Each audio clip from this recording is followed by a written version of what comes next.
क्षीराम्भोनिधिमन्थनोद्भवविषात् सन्दह्यमानान् सुरान् ब्रह्मादीनवलोक्य यः करुणया हालाहलाख्यं विषम् निःशङ्कं निजलीलया कबलयन् लोकानुरक्षादरात् आर्तत्राणपरायणः स भगवान् गंगाधरो मे गतिः गंगाधरो मे गतिः। गुरुर्ब्रह्मा गुरुर्विष्णुः गुरुर्देवो महेश्वरः गुरुः साक्षात् परं ब्रह्म तस्मै श्रीगुरवे नमः।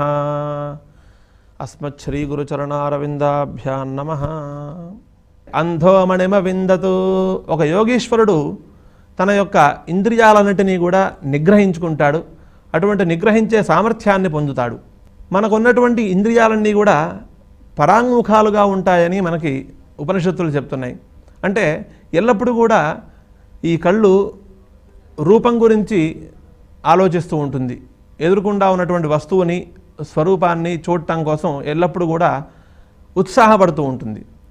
అలానే ఈ శ్రవణేంద్రియం కూడా శబ్దం వినటానికే ఎక్కువగా ఉత్సాహపడుతూ ఉంటుంది. అలా మన శరీరంలో ఉన్నటువంటి ఇంద్రియాలన్నీ కూడా బాహ్యమైనటువంటి విషయాలని పొందటం కోసం అవి ఎక్కువగా ప్రయత్నం చేస్తూ ఉంటాయి. యోగీశ్వరుడు తన యోగశక్తి సామర్థ్యంతో వాటన్నిటినీ కూడా నిగ్రహించుకొని తన అదుపులో పెట్టుకుంటాడు. అదుపులో పెట్టుకొని తను ధ్యానంలో నిమగ్నమయ్యి తను మామూలుగా ఈ మాంసచక్షుస్తో కాకుండా జ్ఞాననేత్రంతో తనలో ప్రకాశిస్తున్నటువంటి ఆత్మస్వరూపాన్ని తను దర్శిస్తాడు. అదే అంధో మణిమ విందత్. ఈ కళ్ళతో చూడడు కాబట్టి ఆయన అంధో మణిమ విందతు అని చెప్పింది. తమనంగులిరావయత్. మరి బాహ్యంలో చేతులతో ఆభరణాలని తీసుకుంటూ ఉంటాడు కదా, మరి అతను ఎట్లా చేసుకుంటాడు అనంటే జ్ఞాననేత్రంతో తనలో ప్రకాశిస్తున్నటువంటి ఆత్మని ఆత్మస్వరూపాన్ని దర్శించి ఇది ఆత్మస్వరూపము, ఇదే నా స్వస్వరూపము అని నిశ్చయించుకుంటాడు కదా, అదే స్వీకారము. మరి మెడలో ధరించుకోవటం ధారణ అవన్నీ ఎలా కుదురుతాయంటే ఆత్మస్వరూపము ఎందే స్థిరంగా ఉంచుతాడు తన మనస్సుని. ఎల్లప్పుడూ కూడా ఆత్మస్వరూపంతో లగ్నం చేసి ఉంచుతాడు. అదే ఇక్కడ ధరించటం అంటే తన యొక్క ఆనందాన్ని తన నేత్రము ద్వారా తన మనస్సు ద్వారా భావిస్తూ ఉంటాడు. ఈ విధంగా తన యొక్క అనుభవాన్ని ప్రకటన చేస్తూ ఉంటాడు. ఈ ప్రకారంగా మనకి ఈ మంత్రము ఈ పరమాత్మ చేసేటటువంటి వ్యాపారాల గురించి, జీవుడు చేసేటటువంటి వ్యాపారాల గురించి మనకి ఈ మంత్రం మనకి బోధించింది. ఆ తర్వాత ఊర్ధ్వమూలమవాక్ఛాఖం వృక్షంయో వేద సంప్రతి నసజాతు జనశ్రద్ధధ్యాత్ మృత్యుర్మామారయాదితి. మామూలుగా లోకంలో మనం వృక్షాలు చూస్తూ ఉంటాం, చెట్లను చూస్తూ ఉంటాం. అవి ఆ చెట్ల యొక్క వేళ్ళు భూమిలో కూరుకుపోయి ఉంటాయి, కొమ్మలేమో పైకి ఆకాశం వైపుకి ఉంటాయి. ఈ లోకంలో కనిపించేటటువంటి వృక్షాలకి భిన్నంగా తల్లకిందులుగా ఉంటుంది సంసారం అనే వృక్షం. ఈ సంసారాన్ని వృక్షంతో పోలుస్తూ ఉంటారు వేదాంత శాస్త్రంలో. ఎందుకు అనంటే అసలు వృక్ష శబ్దమే ఓ వృష్టు ఛేదనే అనే ధాతువు నుంచి ఉత్పన్నమైనది. అంటే ఛేదించటానికి యోగ్యమైనటువంటిది వృక్షము అనే అర్థంలో ఈ వృక్ష శబ్దం వచ్చింది. మరి ఈ సంసారము ఎప్పుడు ఛేదింపబడుతుంది అనంటే బ్రహ్మజ్ఞానం కలిగిన తర్వాత ఛేదింపబడుతుంది. అసలు ఈ సంసారం అంటే ఏమిటి అనంటే జన్మించడం, మరణించడం, మళ్ళీ కొత్త జన్మ ఎత్తడం, మళ్ళీ మరణించడం, ఈ చక్రం ఏదైతే ఉన్నదో దాన్నే సంసార చక్రం అని అంటుంటారు. ఈ సంసార చక్రం నుండి బయటపడాలి అనంటే ఒక్కటే మార్గము, అది జ్ఞానము. ఆ జ్ఞానం ఎటువంటి జ్ఞానం అంటే పరమాత్మకు సంబంధించినటువంటి జ్ఞానం. ఆ జ్ఞానాన్ని ఎవరైతే పొందుతారో వాళ్ళు ఈ చక్రం నుండి బయటపడతారు. కాబట్టి ఈ జ్ఞానం వల్ల ఆ వృక్షం, సంసార వృక్షము ఛేదింపబడుతుంది కాబట్టి దాన్ని వృక్షంతో పోల్చారు. అది ఎలా ఉంటుంది అనంటే ఆ వృక్షం యొక్క వేళ్ళు ఆకాశంలో ఉంటాయి, ఆ వృక్షం యొక్క కొమ్మలు భూమి మీద ఉంటాయి. ఈ విధంగా లోకంలో కనిపించేటటువంటి వృక్షాల కంటే కూడా తల్లకిందులుగా మనకి ఆ వృక్షం ఉన్నట్లుగా తెలుస్తోంది. ఊర్ధ్వమూలం అవాక్ఛాఖం. ఇక్కడ వేళ్ళు ఆకాశాన్ని అంటూ ఉంటాయన్నారు కదా, అక్కడ ఎవరు ఉంటారు అనంటే ఉత్కృష్టమైనటువంటి పరమాత్మ అక్కడ ఉంటారు. ఆయన స్వరూపమే అది. మరి ఈ లోకంలో ఉండేటటువంటి జీవులందరూ కూడా వాళ్ళ యొక్క శరీరములు ఇవన్నీ కూడా ఎక్కడ ఉంటాయనంటే కొమ్మల రూపంగా కిందకి తాకి ఉంటాయి. అటువంటి వృక్షాన్ని ఎవరైతే తెలుసుకుంటారో, అంటే పుస్తకాలు చదివి తెలుసుకోవటం కాదు, ఒక గురువుని ఆశ్రయించి ఆ గురువు చెప్పిన విధంగా ఎవరైతే తెలుసుకుంటారో, వృక్షంయో వేద సంప్రతి, ఎవరైతే ఆ వృక్షాన్ని తెలుసుకుంటారో, వృక్షం యొక్క స్వరూపాన్ని ఎవరైతే తెలుసుకుంటారో, నసజాతు జనశ్రద్ధధ్యాత్ మృత్యుర్మామారయాజతి. మామూలుగా అందరూ కూడా ఒక ఆలోచనలో ఉంటారు. అంటే మానవుడికి పూర్ణమైనటువంటి ఆయుర్దాయము 100 సంవత్సరాలు. ఈ 100 సంవత్సరాలు జీవించిన తర్వాత మళ్ళీ ఇంకొక జన్మ ఎత్తవలసిందే, మరణం సంభవిస్తుంది, మళ్ళీ జన్మ ఎత్తుతూ ఉంటారు. ఈ విధమైనటువంటి ఆలోచనలో ఉంటారు. ఆ ఆలోచనతోనే ముందుగానే వాళ్ళు చేయవలసినటువంటి పనులన్నీ కూడా చేసేసుకుంటూ ఉంటారు. ఎప్పుడైతే ఈ సంసార వృక్ష స్వరూపాన్ని తెలుసుకుంటారో వాళ్ళకి ఇంకా మృత్యువు వలన కలిగే భయం ఉండదు వాళ్ళకి. ఎందుకు అనంటే ఈ బ్రహ్మజ్ఞానం కలిగిన తర్వాత ఈ దేహం నేను అనే భావన పోతుంది వాళ్ళకి.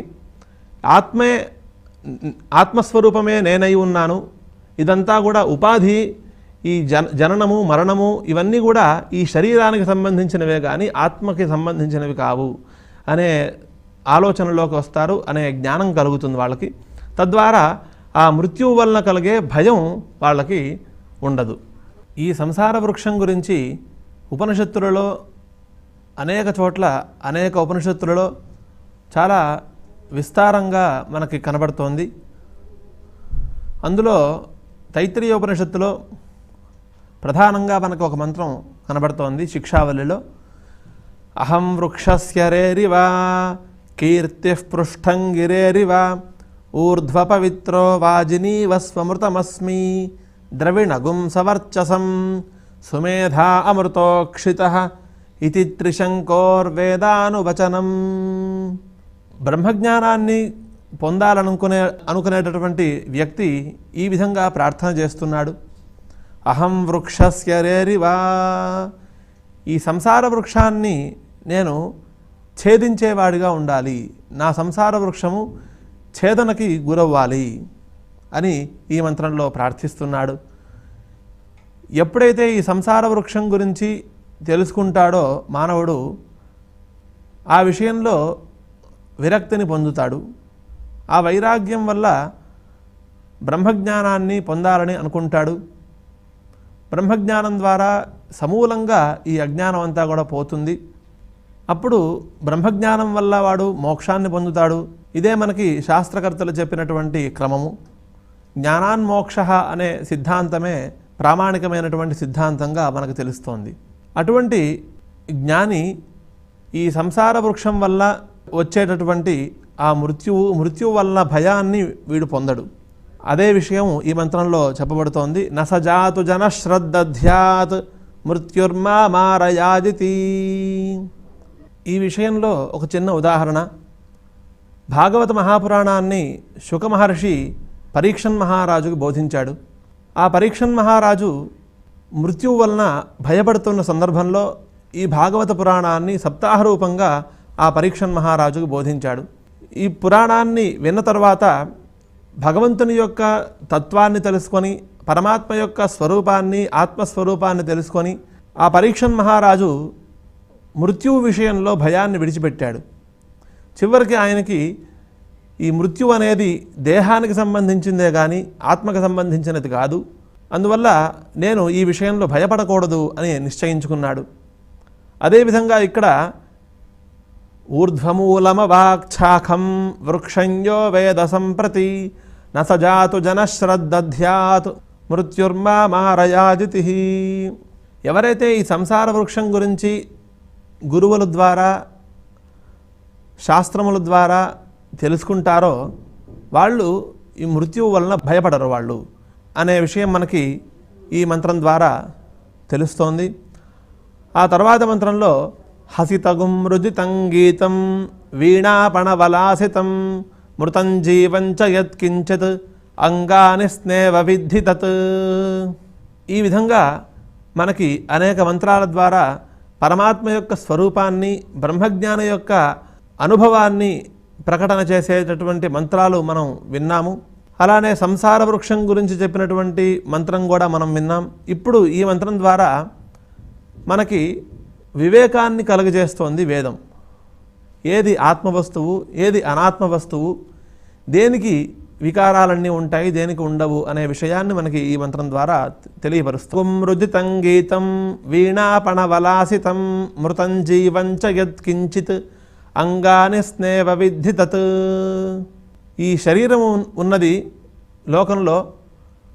ఆ శరీరము ఒకప్పుడు నవ్వుతూ ఉంటుంది, ఒకప్పుడు ఏడుస్తూ ఉంటుంది, ఒకప్పుడు ఆనందంతో గానం చేస్తూ ఉంటుంది, ఒకప్పుడు వీణ వాయిస్తూ ఉంటుంది, ఒకప్పుడు మృదంగాన్ని వాయిస్తూ ఉంటుంది, ఒకప్పుడు చనిపోయినట్టుగా మరణించినట్లుగా కనిపిస్తూ ఉంటుంది, ఒకప్పుడు జన్మించినట్లుగా కనిపిస్తూ ఉంటుంది. ఇలా అనేక విధాలుగా కనిపిస్తూ ఉన్నటువంటి ఈ వికారాలన్నీ కూడా శరీరానికి సంబంధించినవే, కానీ ఆత్మవస్తువుకి సంబంధించినవి కాదు. అంటే పరమాత్మకి ఎటువంటి వికారములు లేవు. ఇక్కడ చెప్పేటటువంటి వికారాలన్నీ కూడా శరీరానికి సంబంధించినవే అని మనకి ఈ మంత్రం ద్వారా తెలియజేస్తూ, ఆ విషయంలో లౌకికమైనటువంటి ఉదాహరణ ద్వారా మనకి ఆ విషయాన్ని స్పష్టంగా తెలియపరుస్తోంది. అంగాని స్నేవ విద్ధి తత్ అని చెప్పింది. ఈ వికారాలన్నీ కూడా శరీరానికి సంబంధించినవే. ఎలా అంటే మన శరీరంలో ఎముకలు, నరాలు ఇవన్నీ కూడా ఎలా అయితే శరీరానికి సంబంధించినవిగా ఉన్నాయో, అదేవిధంగా ఈ వికారాలన్నీ, ఇంతవరకు చెప్పినటువంటి వికారాలన్నీ కూడా అదే శరీరానికి సంబంధించినవిగా నువ్వు గుర్తించు. అంతేగాని ఈ వికారాలన్నీ కూడా ఆ పరమాత్మకు ఉన్నాయి, ఆ పరమాత్మ నవ్వుతూ ఉంటాడు, ఏడుస్తూ ఉంటాడు, ఇటువంటి మాటలన్నీ మాట్లాడద్దు, ఆ విషయాలన్నీ నువ్వు నమ్మవద్దు అని మనకి ఈ మంత్రం ద్వారా తెలియజేస్తోంది. ఆ తర్వాత అతృష్యగస్తృష్యధ్యాయత్ అస్మాజ్జాతామే మిథూచరన్ పుత్రో నిరృత్యా వైదేహ అచేతాయశ్చ చేతనః. వెనకటి మంత్రంలో చెప్పినటువంటి విషయాన్ని ఇంకా వివరిస్తోంది ఈ మంత్రం ద్వారా శృతి. అతృష్యగస్తృష్యధ్యాయత్, పరమాత్మకి ఎటువంటి వికారాలు లేవు అని మనకి వెనకటి మంత్రం ద్వారా తెలిసింది. అటువంటి ఆ పరమాత్మ కొన్ని సందర్భాలలో మాట్లాడుతున్నట్టుగా కనిపిస్తూ ఉంటాడు. మాట్లాడుతున్నట్టుగా ఆ పరమాత్మ గురించి లోకంలో అందరూ కూడా వ్యవహరిస్తూ ఉంటారు. ఆయన ధ్యానం చేస్తున్నట్టుగా, ఆయన కోరికలతో కూడి ఉన్నవాడుగా, ఆయన కోరిక కోరుకున్నట్లుగా, ఈ విధంగా అనేక వికారాలన్నీ కూడా ఆ పరమాత్మకి చెందినవిగా చాలామంది చెప్తూ ఉంటారు. అస్మాజ్జాతామే మిథూచరన్, ఇవన్నీ కూడా జడ పదార్థములైనటువంటి వికారములే కానీ చైతన్య స్వరూపమైనటువంటి ఆ పరమాత్మ యొక్క వికారాలు కావు. జడము అంటే ఎటువంటి కదలిక లేనటువంటిది, చైతన్యం లేనటువంటి పదార్థము. ఈ ప్రపంచంలో చైతన్య వస్తువు ఏదంటే పరమాత్మ వస్తువు మాత్రమే. మిగతాదంతా కూడా జడ పదార్థములే. ఇవన్నీ కూడా ఈ పంచభూతాలు కూడా జడ పదార్థాలే. అందుకనే మనకి ఉపనిషత్తులు చెప్పినాయి, ఈ పంచభూతాల రూపంగా ఆ పరమాత్మే మనకి కనిపిస్తున్నాడు, పంచభూతాల రూపంగా పరమాత్మ ఆయన ఆవిర్భవించాడు అని చెప్తూ ఉంటాయి ఉపనిషత్తులు. అసద్వా ఇదమగ్ర ఆసీత్ తతో వై సదజాయత తదాత్మానగ్గ స్వయమకురుత. తనను తానే ఈ పంచభూతాత్మకంగా ఆయన సృష్టించుకున్నాడట. ఆయన ఎప్పుడైతే ఆ పదార్థాలలోకి ప్రవేశించాడో అప్పుడే ఆ పదార్థాలన్నీ కూడా చైతన్యవంతములుగా అయినాయి. నది ప్రవహిస్తోంది అనంటే అందులో చైతన్య శక్తి ఉండటం వల్లే ఆ నది ప్రవహిస్తోంది. అందువలనే మనం నదీ స్నానం చేసేటప్పుడు కొన్ని శ్లోకాలను మనం పఠిస్తాం. ఆ చైతన్య స్వరూపుడైనటువంటి చిత్స్వరూపీ జనార్దన స ఏవ ద్రవరూపేణ గంగాంభో నాత్ర సంశయ అనే శ్లోకాలు కొన్ని మనం పఠిస్తాం. ఆ చిత్స్వరూపుడైనటువంటి ఆ పరమాత్మ ఈ ద్రవస్వరూపంగా మారి ఈ నీళ్ళల్లోకి ప్రవేశించటం వల్ల ఈ నీళ్ళన్నీ కూడా చైతన్యవంతంగా అయినాయి. అందువల్లే ఆ నీళ్ళన్నీ కూడా వేగంగా ప్రవహిస్తున్నాయి అని చెప్తారు. అలా ప్రతి పదార్థంలోనూ ఆ పరమాత్మ ప్రవేశించి ఉన్నాడు. ఇక్కడ ప్రవేశం అంటే పరమాత్మ యొక్క ప్రతిబింబము ఆ పదార్థం మీద పడటమే అని మనకి శాస్త్రకర్తలు చెప్పారు. ఆ విధంగా ఇక్కడ ధ్యానిస్తున్నాడు, ధ్యానం చేస్తున్నాడు, ఆయన నిద్రిస్తున్నాడు అనే విషయాలన్నీ కూడా జడ పదార్థములకు సంబంధించినవిగా మనం గుర్తించాలి. అస్మాజ్జాతామే మిథూచరన్. ఇక్కడ మిథు అనే శబ్దము చిత్స్వరూపమైనటువంటి పరమాత్మకి, జడస్వరూపమైనటువంటి ఈ మాయా, మనస్సు, అహంకారము, వీటన్నిటికీ కూడా సంబంధాన్ని చెప్తుంది ఆ మిథు అనే పదము. అంటే ఇవన్నీ కూడా పరమాత్మ యందు తాదాత్మ్యాధ్యాస అని వేదాంతంలో చెప్తారు. ఇవన్నీ కూడా పరమాత్మ యందు ఆవరించి ఉంటాయి, ఆరోపింపబడతాయి. ఉదాహరణగా ఒక ముత్యపు చిప్ప ఉన్నది, అది పైన తెల్లగా మెరుస్తూ ఉంటుంది. దాన్ని చూసి ఒకడు ఇదేదో వెండిగా ఉన్నదే, వెండి ఎలా అయితే ప్రకాశిస్తూ ఉంటుందో, తెల్లగా ఉంటుందో అదే విధంగా ఉండటం వల్ల దీన్ని ఒక వెండి వస్తువుగా వాడు గుర్తిస్తాడు. గుర్తించి చాలా ఆనందపడుతూ ఉంటాడు. ఆనందపడి నాకు వెండి వస్తువు దొరికింది, వెండి దొరికింది, నేను ఇటుపైన దీన్ని తీసుకెళ్ళి ఆభరణాలు చేసుకుంటాను, నేను ఆనందంగా ఉంటాను అని అనుకుంటూ ఉంటాడు. ఈ లోపల ఎవడో వచ్చి ఆ ముత్యపు చిప్పని పక్కకు తిప్పుతాడు. తిప్పగానే ఆ ముత్యపు చిప్ప యొక్క స్వరూపం బయటపడుతుంది. అప్పుడు వీడు అయ్యో ఇంతవరకు నేను దాన్ని వెండి వస్తువుగా అనుకున్నానే, ఎంతో ఆలోచించాను, ఎంతో కలగన్నాను, నేను ఎన్నో ఆశలు పెట్టుకున్నాను, దీని యొక్క స్వస్వరూపం ఇదే అని అప్పుడు తను భ్రాంతితో అనుకున్నటువంటి విషయాలని తలుచుకొని బాధపడతాడు. అదేవిధంగా ఇక్కడ పరమాత్మ యందు జడ పదార్థములకు సంబంధించినటువంటి వికారాలన్నీ కూడా ఆరోపింపబడతాయి. ఆరోపింపబడటం వల్ల పరమాత్మే ధ్యానం చేస్తున్నట్టుగా, పరమాత్మే నిద్రిస్తున్నట్టుగా ఇవన్నీ కూడా మనకి కనబడుతూ ఉంటాయి. పుత్రో నిరృత్యా వై దేహ అచేతాయశ్చేతనః. స్పష్టంగా ఈ మంత్రంలో మనకు తెలియబడుతోంది. ఇవన్నీ కూడా అచేతనములైనటువంటి పదార్థములే. ఆ పదార్థములే పరమాత్మ యొక్క ప్రతిబింబ వశం వల్ల చైతన్య స్వరూపములుగా మారుతున్నాయి. ఆ పదార్థాలన్నీ కూడా పరమాత్మ యొక్క ప్రతిబింబ వశం వల్లనే చైతన్య స్వరూపములుగా మారుతున్నాయి. మారి ఆ పరమాత్మ యందు జడ పదార్థముల యొక్క ధర్మాలన్నీ కూడా ఆరోపింపబడి ఆ పరమాత్మే ఇవన్నీ కూడా చేస్తున్నాడు అనే మాటలన్నీ కూడా వ్యవహారంలోకి వచ్చినాయి. ఆ తర్వాత సతం మణిమ విందత్ సోనంగులిరావయత్ సోగ్రీవ ప్రత్యముంచత్ సోజిహ్వో అసశ్చత. ఎవరైతే ఈ విధంగా జడ పదార్థముల యొక్క భావాలని, ధర్మాలని పరమాత్మ యందు ఆరోపించుకొని నేనే చేస్తున్నాను అని ఈ రకంగా భావిస్తూ ఉంటారో అతనే ఈ సతం మణిమ విందత్, ఆభరణాలను చూస్తున్నాడు. మనం వెనకటి మంత్రంలో ఇదే విషయాన్ని మనం చెప్పుకున్నాం. అక్కడ ఒక గుడ్డివాడు ఈ ఆభరణాలన్నీ చూస్తున్నాడని, చేతులు లేనివాడు ఆ ఆభరణాలన్నిటినీ కూడా తీసుకుంటున్నాడని మనం చెప్పుకున్నాం. అదే విషయం ఇక్కడ ఎవరైతే తాదాత్మ్యాధ్యాసతో ఉంటారో వాడే ఇటువంటి పనులన్నీ కూడా చేస్తూ ఉంటాడు అని ఈ మంత్రం ద్వారా మనకి తెలియజేస్తోంది. సతం మణిమ విందత్ సోనంగులిరావయత్ సోగ్రీవ ప్రత్యముంచత్ సోజిహ్వో అసశ్చత అని ఈ విధంగా అనేక మంత్రాల ద్వారా బ్రహ్మజ్ఞానం యొక్క గొప్పతనాన్ని, బ్రహ్మజ్ఞాని యొక్క అనుభవాన్ని ప్రకటన చేస్తూ బ్రహ్మజ్ఞానాన్ని ఉత్కృష్టమైనటువంటి జ్ఞానంగా తెలియజేస్తూ అది ఏ విధంగా లభిస్తుందో ఆ విషయాలను కూడా మనకి తెలియపరుస్తూ అనేక మంత్రాల ద్వారా ఆ విషయాలను మనకి బోధించింది. ఈ మంత్రాలన్నీ కూడా తెలుసుకొని తనకున్నటువంటి అజ్ఞానాన్ని పోగొట్టుకొని వివేకవంతుడైనటువంటి పురుషుడు నైతమృషిం విదిత్వా నగరం ప్రవిశేత్ యది ప్రవిశేత్ మిథౌ చరిత్వా ప్రవిశేత్ తత్సంభవస్య వ్రతం. అటువంటి వివేకవంతుడు ఈ శరీరంలోకి ప్రవేశించకూడదు అని చెప్తోంది. నైతమృషిం విదిత్వా నగరం ప్రవిశేత్. ఇంతవరకు చెప్పినటువంటి మంత్ర సంఘాలలో, మంత్ర సమూహాలలో చెప్పినటువంటి విషయాలను తెలుసుకొని వివేకాన్ని పొందినటువంటి పురుషుడు నగరాన్ని ప్రవేశించకూడదు. ఇక్కడ నగరం అనగా శరీరము అని అర్థము. అంటే శరీరము యందు తాదాత్మ్యాధ్యాస పెట్టుకొని ఇదే ముఖ్యమైనది, ఇదే ప్రధానమైనది అనే భావనని పెట్టుకోకూడదు. ఆ భావన నుంచి బయటపడాలి అనే విషయాన్ని ఇక్కడ చెప్తోంది.